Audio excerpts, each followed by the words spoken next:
What's up, gang? Welcome to the Greatness Machine. I'm your host, Darius Mershazde. I'm so pumped to have you here with me. Now, listen, the Greatness Machine, we're about two things. Number one, people who are living their passions. And number two, those who are creating greatness in the world and doing both of these things despite the odds against them. Each episode, we're going to feature interviews with game changers, business leaders, telling us their origin stories, what made them tick, what got them to where they are now. Why? So it can help you step into your greatness within your life, your business, and your career. Occasionally, you might hear a few solo episodes from myself, moi, as I leverage my 20 years of entrepreneurship as a CEO and founder to help you grow and level up in your journey to scale your life and your business. So, come be a fly on the wall, enjoy the conversation, and I'm stoked to have you here with me. Guys, welcome to today's episode of The Greatness Machine. I'm your host, Darius Mershazde. Man, I'm flying solo. Here to talk about something that's near and dear to my heart. It's worrying about stuff. And I'm telling you right now, a few years ago, I was quite the warrior. I was quite the warrior for many years of my life. And a few years ago, I had some stuff go down in my business. And I was like, man, I was tripping out hard. I'm sure many of you may have had this experience. And I went and saw this cognitive behavioral therapist named Matt May down out near Stanford in Northern California. And we did some work together, some CP, was it cognitive behavioral CBT. So we did some CBT therapy, and a couple things came out of it. He gave me some practices, but one of the things that he had me do, I had this thing going on in my business that was a regulatory, issue that we were dealing with. We were, government lender, and some of the performance on my loans were not as good as I wanted them to be. And so I was worried about it. And so I started tracking. I was worried. I was wondering, man, I'm worried about a lot of different things. And many people out there, you might be relating to what I'm talking about right now, where you find yourself worried about stuff. And I was a person that I remember when I was probably 9 years old, I was like, man, I'm just a naturally worried person. I'm a person that worries about stuff. And my grandmother, love her, God rest her soul, my mom's mom, she was a warrior too. And I remember thinking to myself when I was 9, I was like, yeah, I'm like a warrior. I'm just like my grandmother. And it was something that I just attached to my identity, where I'm like, yeah, I'm a person that naturally worries. And I was always just kind of worried about these potentially not great things happening in my life and in my family and in my personal life. And this started very young, age 4th grade, 8, 9 years old. So fast forward, this is 2016, so I'm probably 38 years old. So 30 years of me worrying. And I go see Matt. We do some CBT. And there's a couple things he did. He said, hey, man, he gave me 3 things to do that kind of changed my life. Number one, he said, I want you to get a clicker, the thing where you walk into a club and they're clicking how many people walk into the club, a nightclub. And there's an app on my phone where I could keep track. He said, every single time you worry about something, I want you to click the clicker. I want you to keep track of it. So I did this where every time I'd worry about anything at all, I'd go to my phone and I'd click it. And so that was one thing I did. And I'll tell you what happened there. Number 2, I wrote down every single thing I was worried about. And so imagine the things that you worry about all day. I wrote down every single thing I worried about all day long. So number 1, keeping track of how many things I worried about. Number 2, I kept track. I counted how many times I was worried per day, and I wrote down everything I was worried about. Okay. And last but not least, he said, for 10 minutes a day, you can be, or as long as you want, but for me, it was 10 minutes. You can sit in a room and just worry about the worst possible, imagine the worst possible things that can happen that you're worried about. You're allowed to worry. You give yourself a block of time where you actually just sit there and just obsessively worry about stuff. So you're permitting yourself to worry. And so I was like, all right, let's do it. So I started doing all 3 of those things. And I think the first day I had 54 worries. It was a really big number. And I started keeping track of this really big list of stuff I was worried about. Oh, I'm worried that we're going to lose money. I'm worried that the business is going to, get shut down for X, Y, and Z. I'm worried that this person's going to quit. I'm worried that I'm not going to get what I want in the X, Y, Z. I'm worried my wife is going to do this to me. I'm worried my kids, it's going to happen to my kids. I mean, it was every single possible bad thing you could worry about. So I'm keeping track. Day 1, 54 worries, big list, right? Day 2, 38 worries, still pretty big list. Day 3, 29 worries. So I'm noticing pretty quickly that the number of things I'm worried about is dropping. And this happens consistently over the next week or two. By week 2 or 3, I'm tracking like 4 worries a day, 3 worries a day. And because the list, it's already on paper. I've already worried about some of this stuff once. So I'm noticing I'm not worrying about it again because I've already like given my consciousness like the ability to say, hey, no, he's already worried about that. The other thing I noticed was like the obsessingly, I'm like going like day one, I give myself the time to worry about stuff, and I'm sitting there worried like nonstop for the day one. And it's like sitting there just like obsessively worried about stuff 10 minutes straight.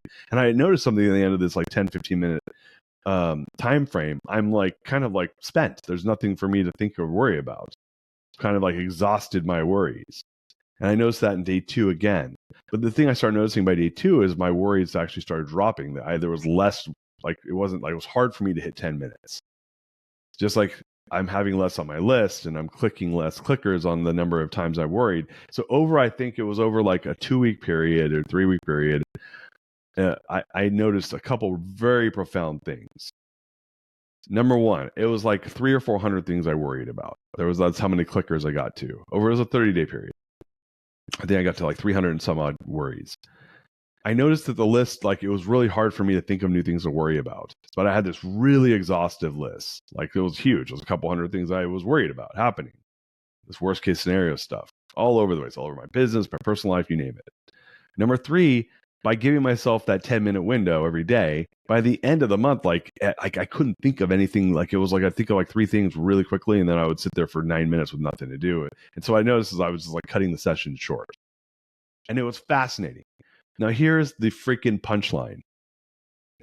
By the end, I was like, I'm not worried. My anxiety had subsided. It had gone down. And I was like, all right, like I'm not that worried about anything. This is kind of interesting. The punchline, though, is this.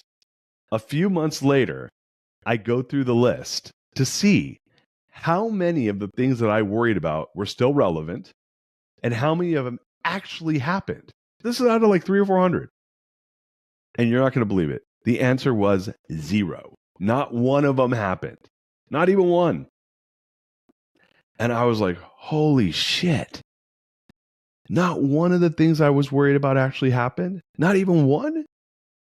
And it was like some things, it wasn't like the exact thing happened, but like something like half of it happened.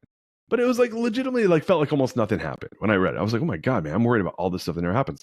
And I was, and now I got really fascinated. I was like, what the hell? Not one thing I was, I mean, these ruined my day. This is ruining my day, ruining my week. Not one of them happened. So I want you to, you should do that. If you're a person that's listening that said you're a person that naturally worries about stuff, I highly recommend you do the 3 things I just said. I paid this guy a lot of money to learn this. Okay. So you don't have to go pay Matt May. He's a disciple of David Burns, the father of CBT, like really famous cognitive behavioral therapist. This guy was a really hard guy to get in to see. He's a friend of a friend. And we did the work, and I went home and did the homework, and like that was the end result. And I was, oh my gosh, not one thing I was worried about actually happened. So again, number 1, get a tracker, click it, how many times you're worried. And what your body starts realizing is you have this like escape valve to let your worries go into. Like, all right, well, every time I worry, I click this thing and then my anxiety would drop. And you start to realize we worry about things that don't happen, right? But you're giving yourself access to this like process to like get the anxiety out of your body. Number 2, write it all down. Make a list of all the things you're worried about.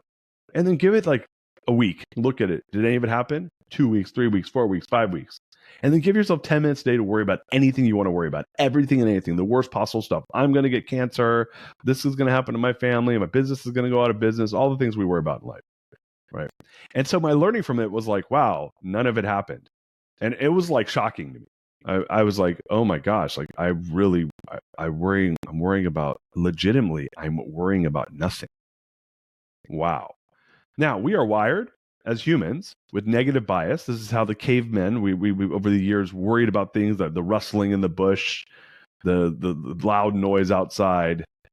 We're wired to worry about things that are at its worst because that's how we survive. So this is all, biology at work here. This is like Darwinism. People that didn't worry about loud noises probably aren't here now. Their bloodline died off.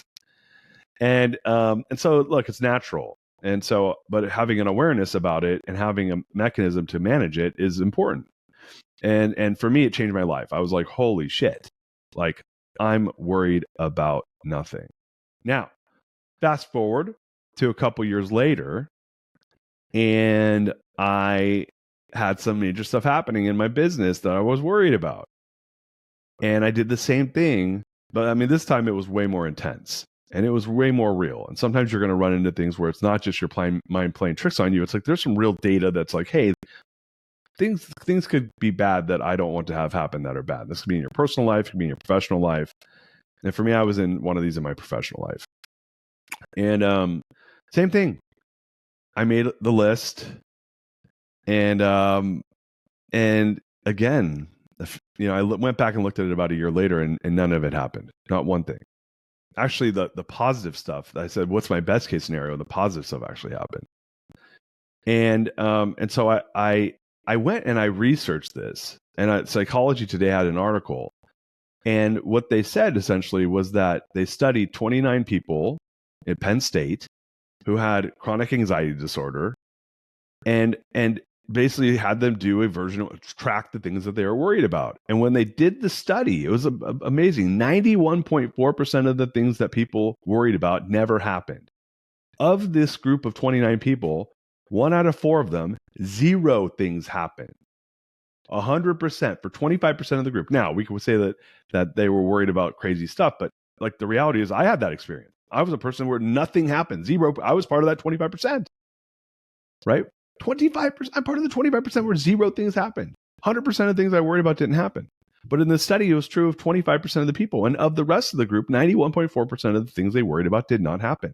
And what's fascinating is of the 8% of the things that did actually happen, right? So 8.6% of the bad things they worried about, or whatever bad or whatever it is, how you want to label it, the things that they worried about, 8.6% of the things they worried about, 85% of the people said that they were able to handle and were okay when it happened.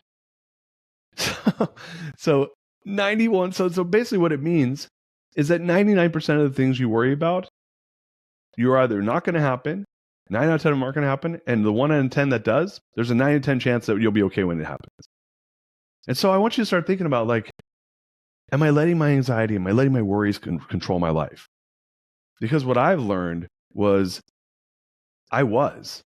And I've since changed. I don't worry about stuff like very rarely anymore. I find that I'm often coaching people through their worries. And I'm like, that's not going to happen. And even if it does, you'll be able to handle it. So oftentimes we worry about things that are never going to happen, 90% plus of the time.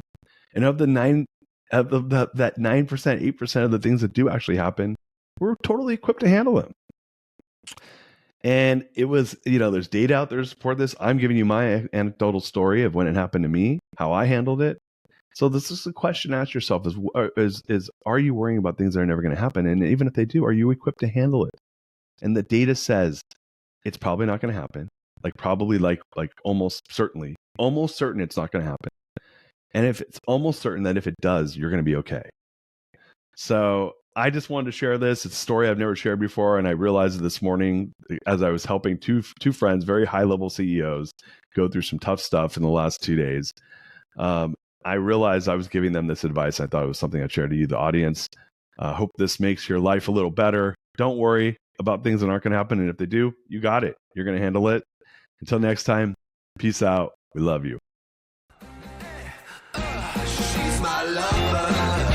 You are listening to The Greatness Machine, and that's a wrap for today. Listen, if you love what you heard, subscribe to the show on whatever podcast platform that you're tuning in on, so that you don't miss any of our future episodes. We have tons of great people coming on, and we're stoked to have you here to enjoy it with us. Leave us a review. Tell us what you love most about this particular episode. We love getting the reviews. We love to see what you guys love most. And if this particular episode, made you think of someone who's leveling up in their business and in their life, print screen, share it with them. Leaders are the best givers. And after all, we're all here to support and grow with each other. And in case you want to see some of the fun behind the scenes shots or some of the things that we're doing, I'm actually writing about this in my weekly newsletter. Go to www.therealdarius.com and subscribe to my newsletter. We're talking about fun things like business and life and mindfulness and cryptocurrencies and gosh, I don't even know, everything and anything, but it's tons of fun stuff I write about. I try to get it out on a weekly basis. You can subscribe at www.therealdarius.com. And with that said, look, thank you guys so much. I appreciate you. I love you. Peace. We're out of here. See you guys on the next one. is my lover.